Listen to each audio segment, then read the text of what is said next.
जी, Urdu news से पेशावर से मैं हूँ फयाज अहमद। इस वक्त मैं जीटी रोड के मकाम पर मौजूद हूँ, जहाँ पर तहरीक इंसाफ इमरान खान की गिरफ्तारी के बाद एहतजाज का सिलसिला शुरू हुआ।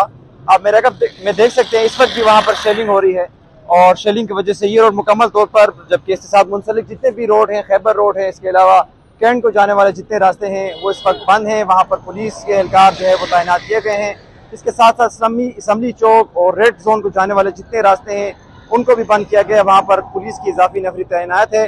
कारकुन जो अब से कुछ देर पहले यहाँ पर एहतजाज कर रहे थे, उनकी जानिब से रेड जोन की जानिब जाने की कोशिश की गई, जिसके बाद शेलिंग का सिलसिला शुरू हुआ। कारकुनों की जानिब से पथराव किया गया, जिसके बाद जो सूरत हाल है वो कशीदा हुई।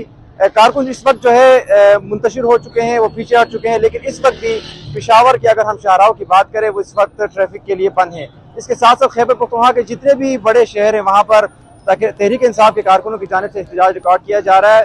अगर बात की जाए पेशावर मोटरवे की तो उसको भी बंद किया गया है। सवाबी इंटरचेंज के मकाम पर भी बंद किया गया है। साथ साथ मरदान और चारसदा पर भी तहरीक इंसाफ के कारकुन बाहर निकले हैं और उन्होंने मोटरवे को बंद किया है। मलकन रोड, मलकन हाईवे भी बंद है। सूरत हाल ये है। इसके साथ साथ चतराल, कोहिस्तान, दीर और अगर जनूबी अजला की बात की जाए तो वहाँ पर तहरीक इंसाफ के कारकुनों की जानिब से एहतजाजन जितने भी रोड हैं, शाहराहें, उनको बंद किया गया है।